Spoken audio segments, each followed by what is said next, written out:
한번 영어 한번 써봤습니다. 오리지널 디자인이라는 말은 원래의 모습, 그 모습 그대로, 그러니까 원형이라는 그런 뜻인데, 우리 아침에 샬롬이라고 여러분들이 너무나 잘 쓰시는 히브리어로 인사하셨으니까 이제 한국말로 한번, 너무 그 상대방의 얼굴을 너무 이렇게 빤히 쳐다보시면 상대방이 좀 마음이 좀 언짢으실 수 있잖아요. 살짝 보시면서 당신은 하나님의 원형입니다 라고 한번 축복 한번 해보실까요? 당신은 하나님의 원형입니다. 아멘. 여러분들이 하나님의 원형이라는 사실이 정말 놀라운 축복이라고 생각을 합니다. 여러분에게 한번 한 가지 좀 질문을 드리고 싶은데, 또 제가 이렇게 질문 드리면 예수 그리스도라고 이렇게 이야기하시면 제가 설교가 이렇게 끊기니까요, 예수님 빼고 얘기하세요. 네. 여러분들이 그냥 무슨 질문만 하면은 예수 그리스도라고 이제 이야기하면 앞에 서 있는 사람이 더 이상 이렇게 말씀을 나누기가 어려우니까요, 예수님 빼고요. 제가 어떤 질문을 드리고 싶냐면, 여러분 인생에 있어서 가장 행복했던 때는 언제입니까? 이게 질문인데 분명히 아마 대부분 다 예수님 만났을 때요라고 이렇게 말씀하실 것 같아서 제가 미리 말씀드리는 거예요.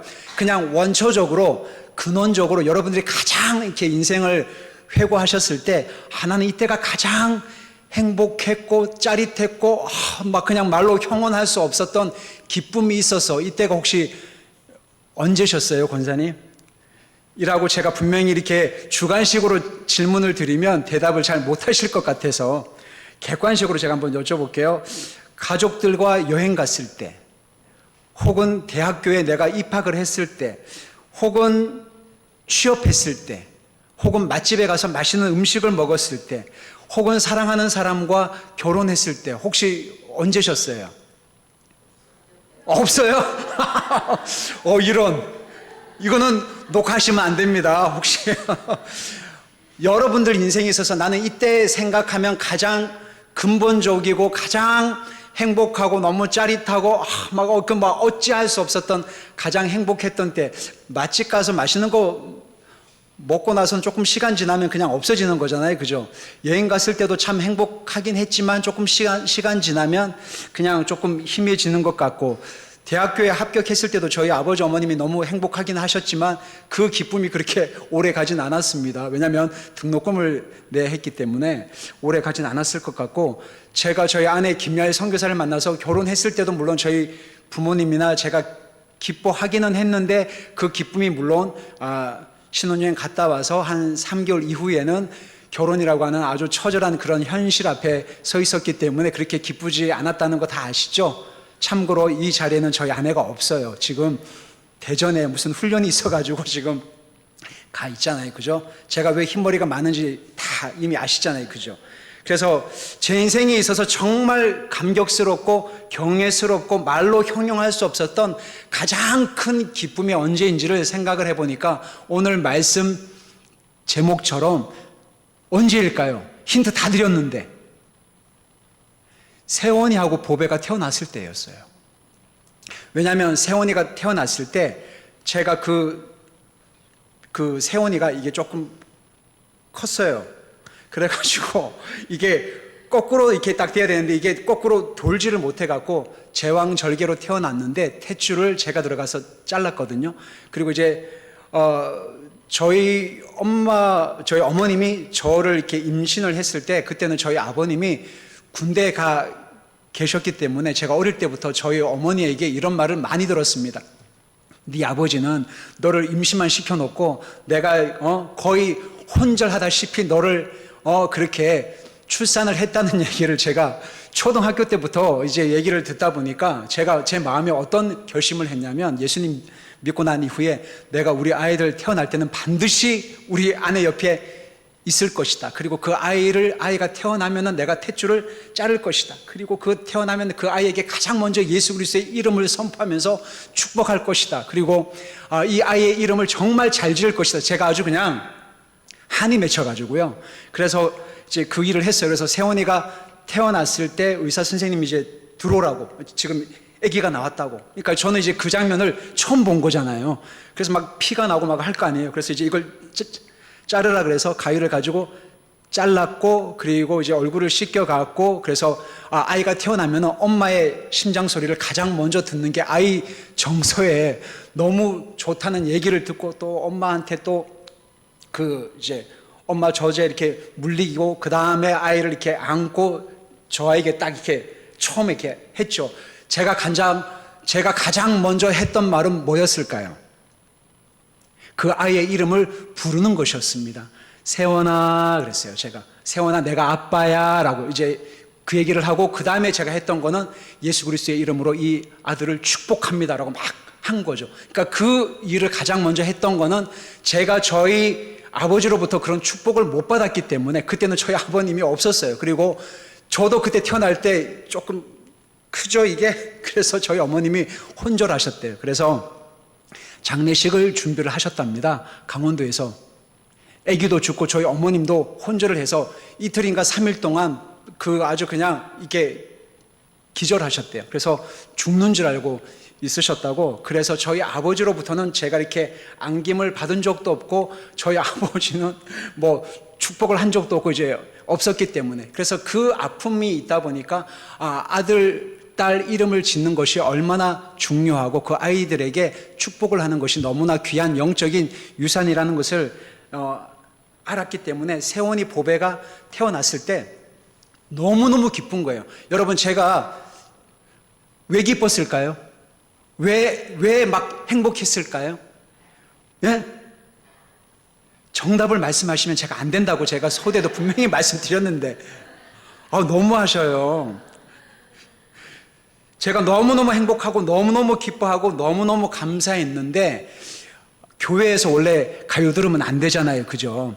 근데 여러분들하고 함께 듣고 싶은 노랫말이 있는데, CCM은 아니에요. 찬송가도 아닌데, 저는 가끔 세상에서 나오는 가요나 우리의 인생을 이렇게 반성하게 하고 성찰하게 하는 좋은 가요는 들어볼만 하다고 저는 개인적으로 생각을 하는데, 우연치 않게 유튜브에서 알고리즘으로 어떤 가수가 부른 노래가 떴는데, 알고 봤더니 5천만 명이 넘게 그 노래를 이제 시청을 이제 한 거예요. 그래서 제가 몇 년 전에 설교 준비하기 위해서 이제 이 노래를 딱 들은 게 아니라, 제가 어떤 그 마음 안에 어떤 그런 감동이 있어가지고 이렇게 하는데, 유튜브에 이제 이게 뭐지 하고 이렇게 딱 들었는데, 제가 너무너무나 깊은 감동을 받은 어떤 가수의 그 노래가 있습니다. 그래서 오해하지 마시고, 이 가수가 어떤 그 가사를 직접 작사 작곡을 해서 어떤 의도로 불렀는지 아마 들어보시면, 오늘 오리지널 디자인이라고 왜 최윤아 선교사가 그 얘기를 하는지를 아마 이해하실 수 있을 것 같습니다. 한번 잠깐 듣겠습니다.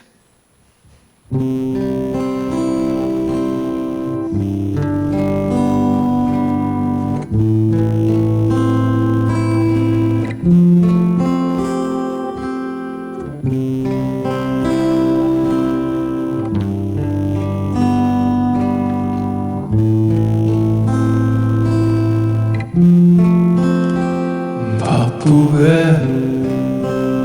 살아온 당신의 젊음의 의미를 더해줄 아이가 생기고, 그날에 찍었던 가족 사진 속에 설레는 웃음은 빛바래 가지만,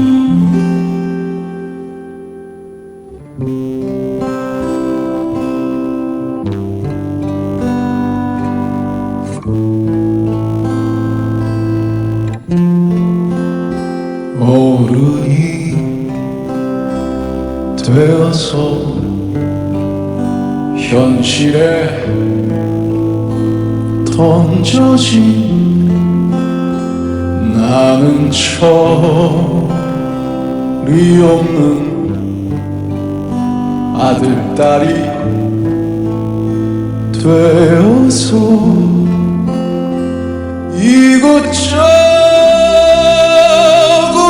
이곳저곳에서 깨지고 또 일어서다 외로운 어느 날 꺼내본 사진 속 아빠를 닮아있네.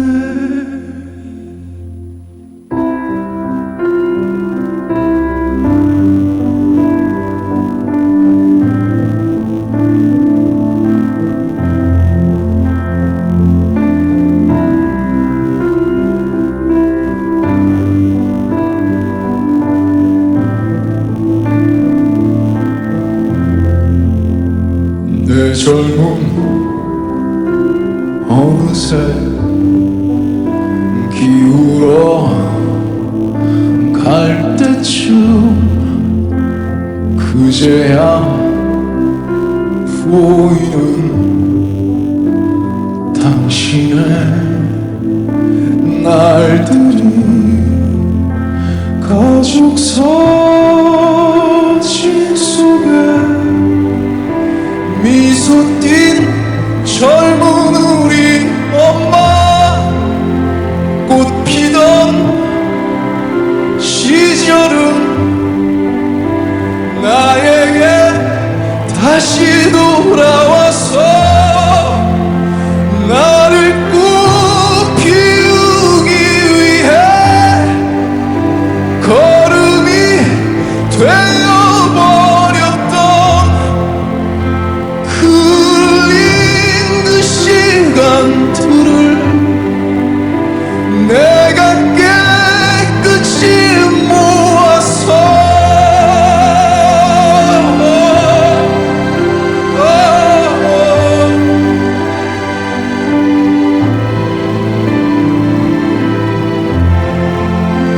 당신의 웃음꽃 피우기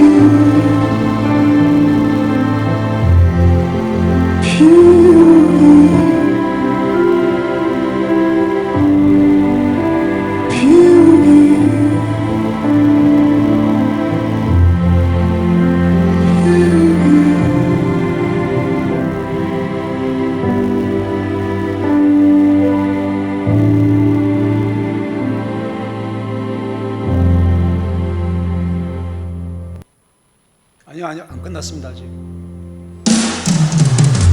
나를 꼭 키우기 위해 걸음이 되어버렸던 흘린 그 시간들은 내가 깨끗이 모아서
여러분들이 사랑하는 사람들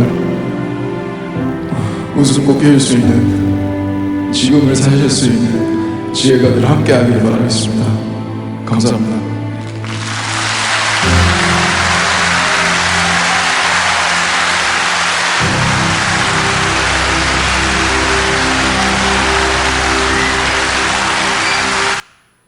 아멘.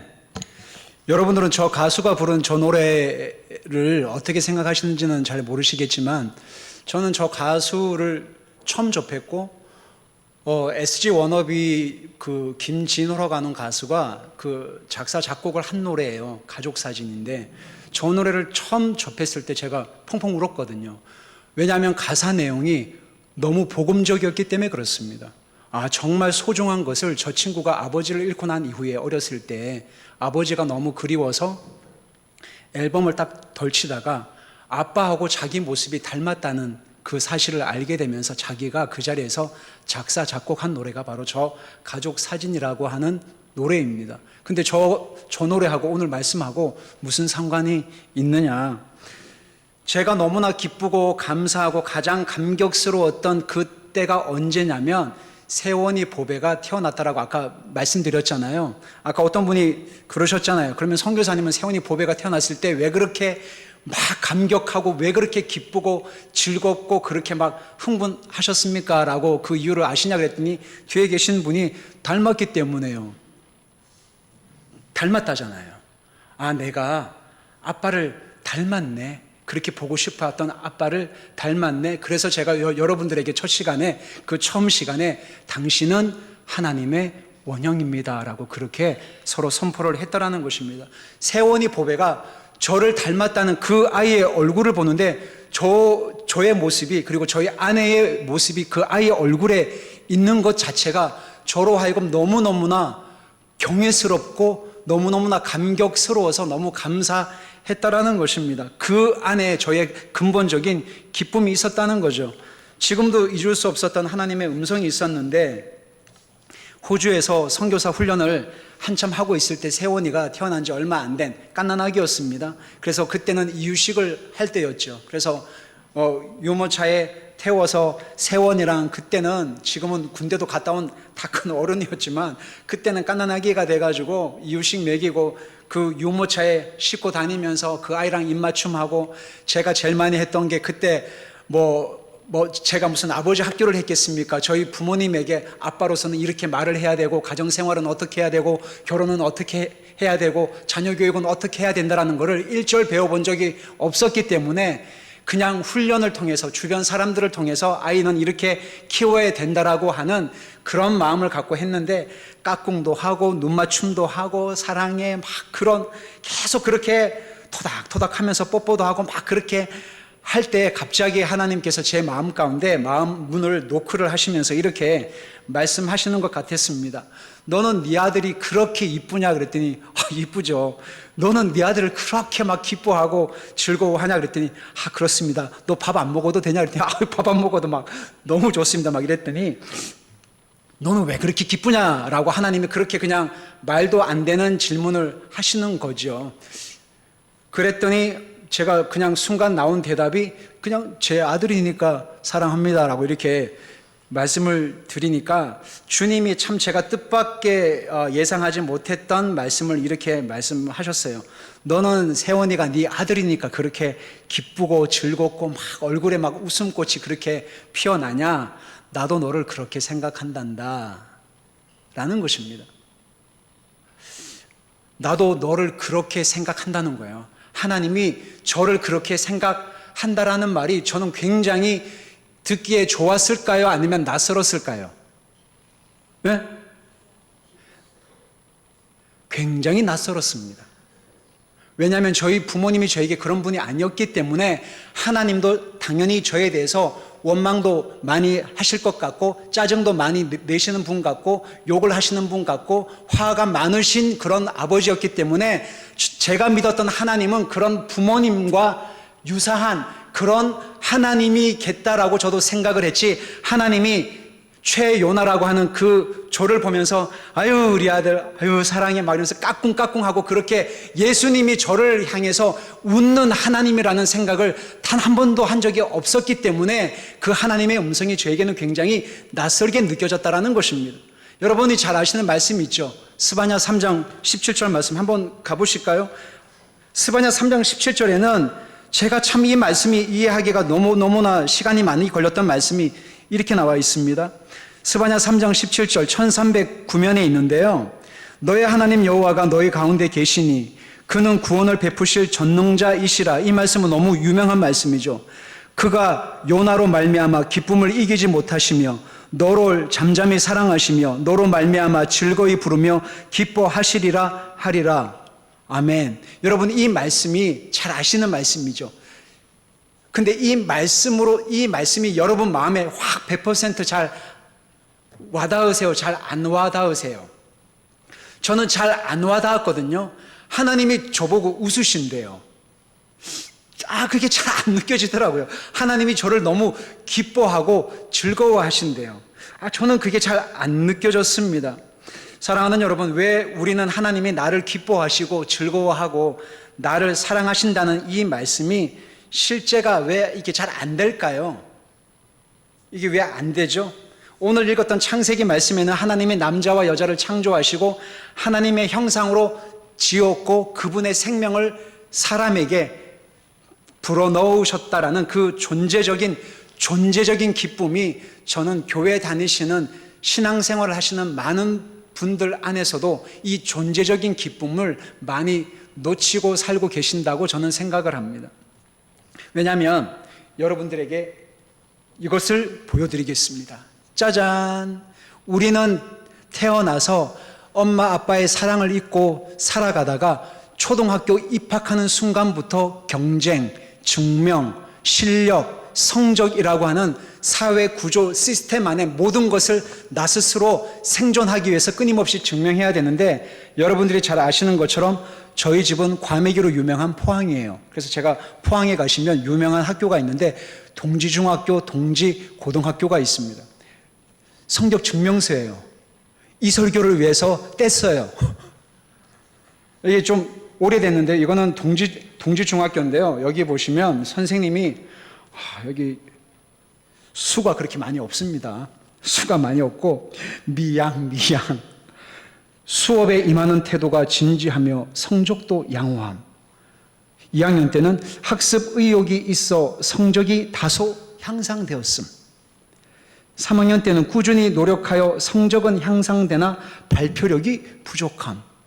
발표력이 부족한 사람이 이 강단에서 설교를 할 거라고는 이 선생님은 예상 못 하셨네요. 그죠? 수미양가. 여러분, 예전에 여러분 수미양가 아시죠? 수는 이 뜻이래요. 너는 수제다. 우는 우수하니까 잘했다. 미는 미미하대요. 양은 불량스럽대요. 가가 뭔지 아세요? 맨 끝에 있는 가. 집에 가. 할렐루야. 여러분 가운데서도 좀 몇 분이 계시긴 하네요. 그죠? 저도 여기 가 있는데 집에 가야 되겠네. 그죠? 그랬더니 어떤 분이 이렇게 이 수미양가의 의미를 재해석을 했습니다. 수, 빼어날 수, 우, 뛰어날 우, 미, 아름다울 미, 양, 어질 양, 가는 옳은 혹은 가능성 있는 가. 그럼 수미양가는 다 좋은 의미네요.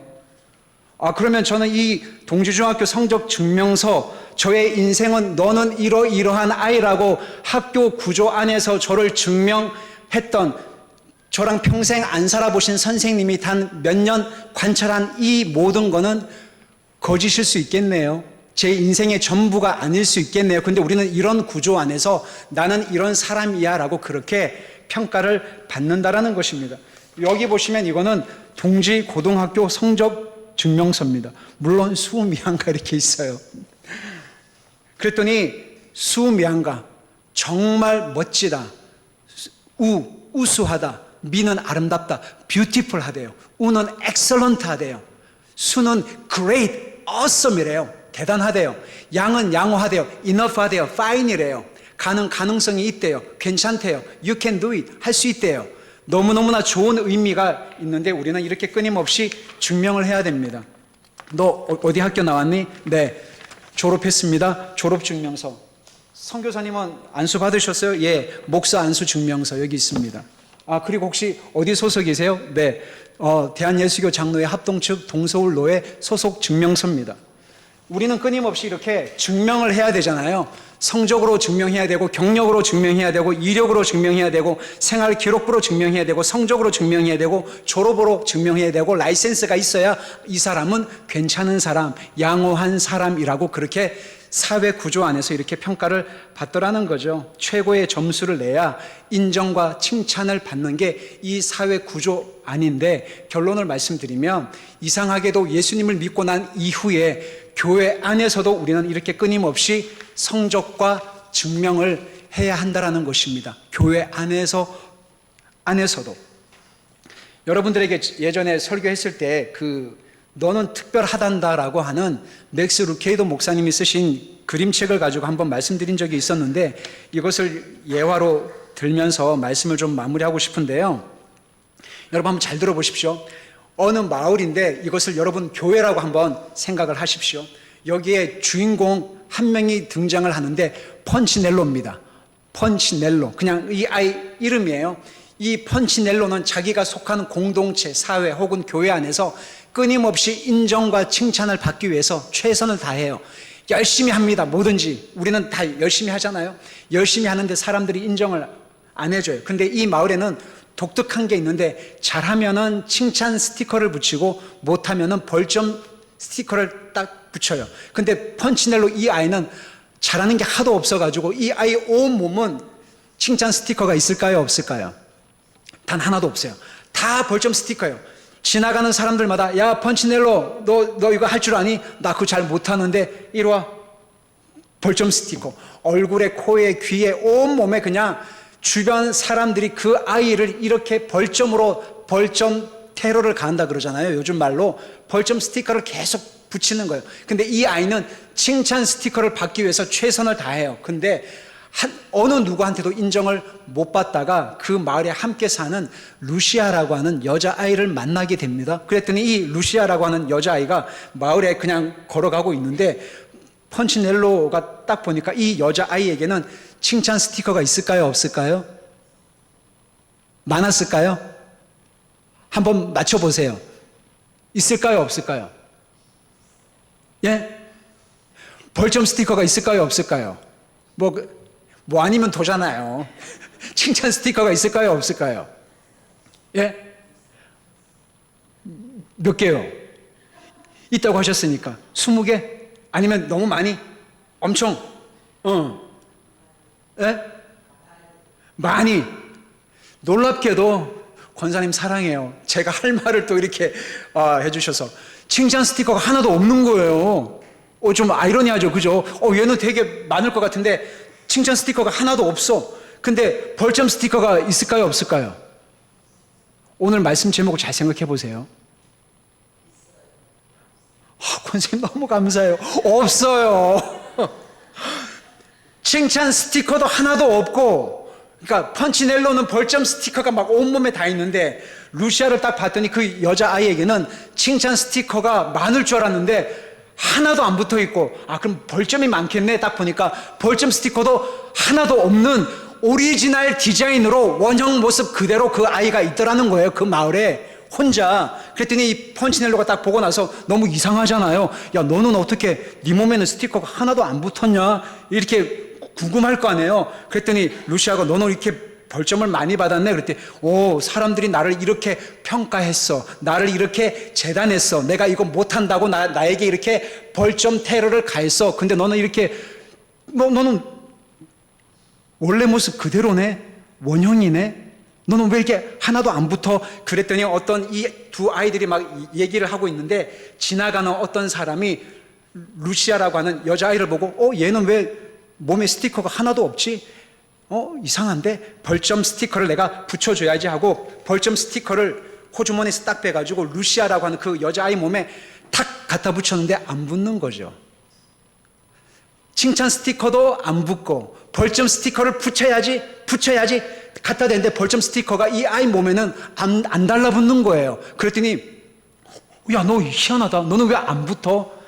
나는 다른 사람이 나를 어떻게 생각하느냐가 중요한 것이 아니라 그분이 나를 어떻게 생각하느냐가 나에게 더 중요해. 너 시간 되면 엘리 아저씨 한번 만나러 가봐 라고 이렇게 얘기합니다. 그 책에서는 엘리 아저씨가 누구를 얘기하죠? 하나님을 얘기해요. 왜냐하면 그 아이들은 나무로 만들어졌거든요. 목수 아저씨예요. 엘리 아저씨. 누구를 의미하는지 아시겠죠? 그랬더니 그래? 한번 가볼까? 그러다가 펀치넬로가 지치고 쓰러지고 넘어지고 깨지고 다치고 맨날 벌점이고 사람들로부터 손가락질 받고 너는 이것도 못하고 저것도 못하고 너는 루저야 실패자야 네가 무슨 크리스찬이니 너가 뭐니 그렇게 하다가 온몸에 벌점 테러를 다 받고 난 다음에 완전히 인생의 소망도 없이 그렇게 터벅터벅해서 저기 위에 보니까 언덕 위에 보니까 엘리 아저씨 어떤 오두막집이 있는 거예요. 그랬더니 에라 모르겠다 한번 가보자 해서 조심스럽게 이 펀치넬로가 엘리 아저씨 집을 노크도 안 하고 문을 삐거덕 열고 이렇게 쓱 들어가요. 그래 뭐 어마어마하게 크죠. 그랬더니 거기 보니까 어떤 아저씨가 막 나무를 가지고 나무에 인형을 만들고 있는 거죠. 그랬더니 엘리 아저씨가 그 아이를 딱 보고 펀치넬로야 라고 이렇게 불러요. 하나님이 여러분들의 이름을 부르는 것처럼 요나야 세원아 보배야 이렇게 부르는 것처럼. 그래서 저를 아세요? 저를 아세요? 라고 이렇게 물으니까 그 엘리 아저씨가 그럼 내가 너를 알지. 내가 너를 지었거든. 하나님이 여러분들을 지으셨습니다. 내가 너를 지었거든. 그러니까 이 펀치넬로는 하나님을 처음 만난 거죠. 엘리 아저씨를, 자기를 지으신 분을 처음 만난 거예요. 그래서 만나가지고 그랬더니 이 펀치넬로가 얼마나 그것을 우리가 흔히 수치심이라 그러잖아요. 부끄러움, 수치심. 왜냐하면 이게 벌점이 막 온몸에 다 있으니까 저 잘하려고 했는데요. 사람들이 저에게 이렇게 벌점 딱지를 막 갖다 붙였어요. 저는 정말 최선을 다했거든요. 막 혼날까봐 아이들이 막 엄마한테 혼나면 막 얘기하잖아요. 변명하잖아요. 저는 정말 최선을 다했는데요. 막 사람들이 저를 막 이렇게 평가했어요. 저는 막 했는데 막 안 됐어요. 그랬더니 똑같은 말씀을 하는 거예요. 펀치넬로야, 사람들이 너를 어떻게 생각하는가는 나에게 중요하지 않아. 내가 너를 어떻게 생각하느냐가 훨씬 더 중요하단다 라고 하면서 뭐라고 말씀하시냐면 내가 너를 지었기 때문에 너는 특별하단다. 내가 너를 창조했기 때문에 너는 나를 닮았어. 그래서 내가 너를 지었고 나의 생명이 네 안에 있고 너는 나를 닮은 존재이기 때문에 네가 잘하든 못하든 수를 받든 가를 받든 A 플러스를 받든 B를 받든 F를 받든 상관없이 너는 나의 걸작품이란다. 이것이 오늘 메시지예요. 그래서 오늘 말씀 제목이 오리지널 디자인인데 교회 안에서조차 여러분들이 칭찬과 인정을 받기 위해서 애쓰시는 분들이 있다면 그렇게 애쓰지 않으셔도 된다라는 것입니다. 왜냐하면 여러분들은 오리지널 디자인이기 때문에 그렇습니다. 세원이가 보배가 태어났을 때 왜 기뻤을까요? 저의 생명이 그 아이들 안에 있었기 때문에, 저를 닮았기 때문에, 그 아이들이 새벽 예배를 잘 나오고 말씀을 잘 듣고 교회 생활 잘 하고 단기 선교에 헌신하고 이거를 잘하면은 박수 쳐주고 이거를 못하면 넌 내 아들 아니야 이런 부모 없잖아요. 잘하면은 박수 쳐주겠지만 못하면 더 격려해주고 더 칭찬해주고 또 괜찮다. 얼마든지 사람은 실수할 수 있고 넘어질 수 있다. 그렇게 위로하시는 하나님의 은혜가 오늘 이 아침에 말씀 들으러 오신 여러분들에게 있기를 축복합니다. 여러분들은 하나님의 디자인입니다. 우리 함께 찬양하실까요? 아까 불렀던 찬송가 304장이잖아요.